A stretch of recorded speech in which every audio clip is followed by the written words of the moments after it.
Hello, welcome to Monday Morning Matters live broadcast show brought to you by Magnicraft Consulting Team, anchored by Niyi Dunmade, a certified church consultant with the Society for Church Consulting in the U.S. Here, each Monday of every week, we address important, relevant, and actionable topics of interest that will help you and your church grow healthier.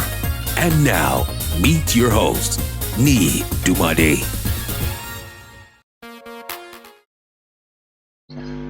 Good morning. It delights my heart to come your way this morning, this beautiful morning. I really want to encourage all the pastors. This year has been very good. Thank God for everything. Bible says in everything we should give thanks to the Lord. In everything we should give thanks to the Lord. So I know how crazy it can be. I know how challenging it can be, but we should give God thanks in whatever we do. We should give God thanks in whatever we do. My name again is Niyi Dunmade. I'm the certified church consultant. I'm the founder and CEO of Magnicraft Consulting. So in the past 10 weeks, we've been discussing why church health matters. And every past 10 weeks, we've been going deeper and deeper into what makes church health important. Why should we put our eyes on the health status of the church? We have also been discussing this for the past 10 weeks. Today is the part 10, part 11. We're going to be wrapping up part 12, and then we'll do some form of Thanksgiving, appreciating all our listeners on the last Monday of the year. So today we'll be discussing debt to annual giving and percentage staff budget. Debt to annual giving and percent staff budget. We have not gone away from the health framework that we started this year. Okay, we have a tool to assess churches in this health framework, and this health framework is taken from the early church health status. Okay, the church functions in the early church in Act chapter 2 and Act chapter 6. You could see that when they had all these things in common, in alignment, in balance and active, there was a form of growth, there was some form of explosion, and people were ministered to. So we're going to look at also the 14 vital signs. We have looked at 10 of them, and today we'll be looking at debt to annual giving and percentage of staff budget. You see, some of these vital signs some data are more important than others. Okay, there are some data that are more important than others, basically because of what they carry, and also because of the state where the church is on the life cycle. The state where the church is on the life cycle. Okay, so we need to make sure that our vital signs is assessed yearly. We've talked about attendance change. We talked about guests to attendance. We've talked about percentage baptism and conversion. We should not just leave that conversion. How many of those people are actually going to do water baptism? We saw the percentage kids. We also look at percentage of students, young ones, in percentage adults and students in groups. We also looked at percentage of adults and students serving and attendance to staff, so that you don't overstaff. You should be able to make use of a lot of volunteers to do the work of the ministry and not just be paying people to do the work of the ministry. And so we're going to look at, we've also looked at per capita giving and cash reserves. And then we also going to look at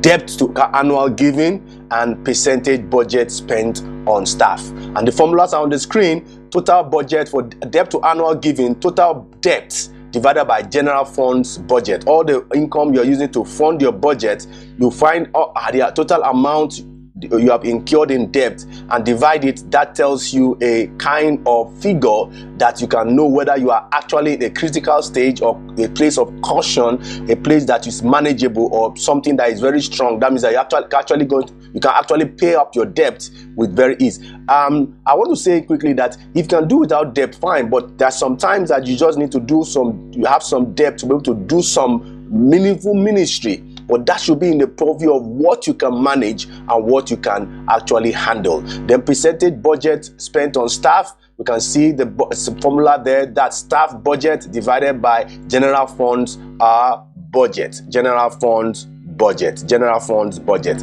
So debt to annual giving. An appropriate use of debt can help churches acquire resources that on a good day they cannot acquire such resources, so that they can better minister to their communities and do outreach ministries very effectively.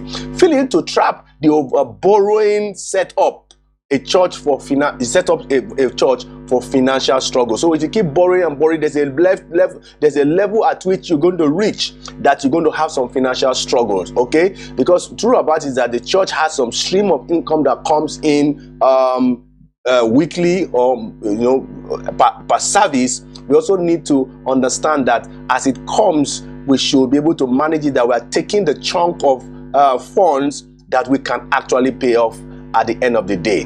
The effect of poor loan decisions can be very, very, very bad on the church, and that can also tell on the health status of the church. The level of debt you are prepared to manage is proportionate to the size of your annual giving. So if your annual giving is, let's say, $80 million, of course you should not be able to borrow up to that amount. That's and of course, because of the COVID-19 disruptions in this year, it's better you have your 2021 budget 20% less, so that you can be able to manage up your debt in very, very comfortably. Okay, so the level of debt you are prepared to manage is proportionate to the size of your annual giving. So your giving power should also dictate how much you can take out in terms of debt. I encourage leaders, teams to take caution when their debt is becoming very burdensome. It's something you cannot actually manage in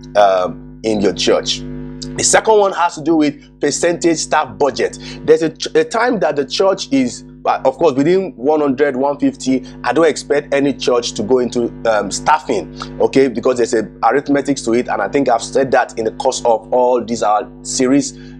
Go back to the series, you're going to get so much from all those series on why church health matters. Okay, percentage staff budget is as a church grows, there's need for you to be able to get some people on board in terms of staffing, and a great team is invaluable to any church. Okay, as a church is growing 500, 700, 1,000, you need someone dedicated to be able to inspire the volunteers, to be able to rally some good motivation around the volunteers. Okay, but then as a church is growing, you shouldn't take more staff than you should. There are two things that should actually peg the number of staff that you should put on board. That's your flow of income and the flow of income and the percentage that is available for staffing, and then the size of the church. The size of the church and the flow of income are two key indicators to tell you how you should do your staffing. Some people like to staff for the future, but I don't usually advise, because except you are sure that your growth is certain, or your growth track is actually certain that you're going to hit that growth target, and then you are going to get that staffing to strengthen your church. Overhiring reduces the number of opportunities for people to volunteer. So you should have like a lot of people. 80 to 90% of the workload, ministry workload, are done by volunteers. But when you have more staff doing the ministry workload, what happens is that there are less number of opportunities available for people to volunteer with their gift and talents to serve the body of Christ, that is the church. A general standard is to spend nothing more than 35%, make it 25 to 35% of your total budget on personnel expenses. Don't, because there are other things that you can do with funds. Okay, funds should be able to manage in three dimensions. One has to do with savings. You should have a percentage of your income that goes into savings. whether it is 5%, 10%, whatever it is, 7.5% of every of your income that comes in every time goes into a savings fund, and then there's a percentage of your amount of your income that should go to investment. There's a size that the church should go, that you should start thinking of building hospitals, you should build your schools, having some form of investment. Because the truth about it is that once the church has a lot of streams of income coming in, it's better and healthier for the church. So the third one, savings, investment, and insurance. And a lot of churches in Nigeria especially don't do insurance. Let's do insurance on our equipment, on our facility, on our personnel. Okay, it saves you a lot of stress. It saves you a lot of income in terms of emergency funds. Okay, let's insure some of these things, and that's how you're going to get as a church to financial freedom. So churches with the lowest percentage staff budget tends to have a high percentage of people serving. So if the fewer the staff you have on board, the more chances that you're going to have more volunteers serving in your church. But the higher the number of staffs you have in your church, the less opportunities volunteers. And the truth about it is that that mentality is also not healthy for a church, where everybody is feeling that the ministry workload the church has should be done by staffs of the church. Whereas the truth about it is, according to Ephesians 4, that we need to equip the body. Okay, equip the body. Those volunteers need to be maximized. One of the things that actually tells the health of the church is when the church actually maximizes the potentials of its human resource. In fact, I'm yet to see a church who is maximizing. Every time in a year, you're actually making sure that round pegs are in round holes, square pegs are in square holes. You should be able to do some personality assessment for your workforce, your staff, so that you don't, because the truth about it is that somebody is so happy in a position does not mean that he's forever happy in that position. So let's keep finding out that that person is, whoever is in a position, is actually a right fit in terms of gifts and talent and passion and all those things that makes us to know that actually that person is a round peg in a round hole. So we need to be very careful how we get an additional staff, so that you don't get additional staff and get them frustrated because you're not paying them as when due, because you are owing them salaries and so as you're bringing someone on board, let's know that we have the cash backing to be able to pay up that person on a monthly basis between 6 to 10 months, so that you don't put any unnecessary pressure on yourself. You don't put unnecessary pressure on the church. Okay, unnecessary pressure on the church. So this is a fine tactic as long as you already have a winning strategy proven by current growth trends in your church. So learn to know when to inject the staff based on the flow of your income, based on your growth target, and then based on the settings of your church. I want to wrap it up here in the next 2 minutes. We have done about 12 vital signs right now, and then we're going to look at the last two for the next Monday. Now that is attendance to seats, that's the auditorium capacity or your facility analysis. We're going to also look at the seating and the parking data, so that you see that all these vital signs is actually looking at every other thing the church has. We're going to look at the last two next Monday, and then the last Monday of the year, we're going to just look at all the things we've been speaking on this platform from the beginning of the year till date. All right. So please feel free to ask me any question. I'll be willing to. I'm very, very prompt with my instant messaging on all my social media platforms. Please, they are on the screen. Share this to a church worker, share this to a church leader, because they need it. They might not need it now, but they will surely going to need it, because the truth about it is that when our church becomes healthier, all our members will become healthier. When our church becomes healthier, our communities, our country, our nation will be better for it. So let's strive to be healthy. Let's strive to make sure that everything that the church does is actually on point in terms of health.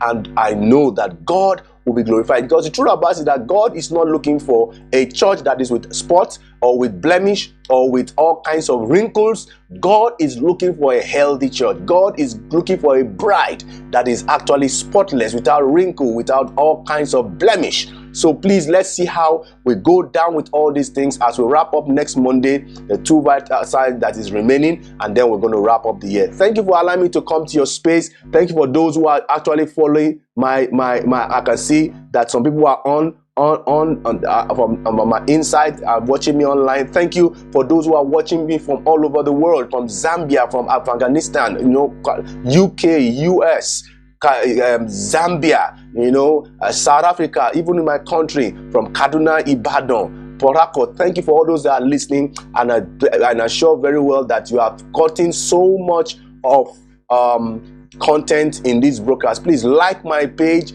share, subscribe to my YouTube channel, and I know very well that you will be glad you did, in Jesus' name. Thank you. I want to wrap it up here. Thank you for listening, for giving me your attention. My name is Niyi Dunmade. I'm the founder and the CEO of Magnicraft Consulting. And Magnicraft Consulting is a church consulting firm that helps churches to grow healthier through empirical assessment and strategic blueprint. So please feel free to reach out to me. Let's talk. Let's ruminate. I love to listen to pastors. Thank God that of the help we have been able to do to some churches over the beginning of this year, despite the COVID.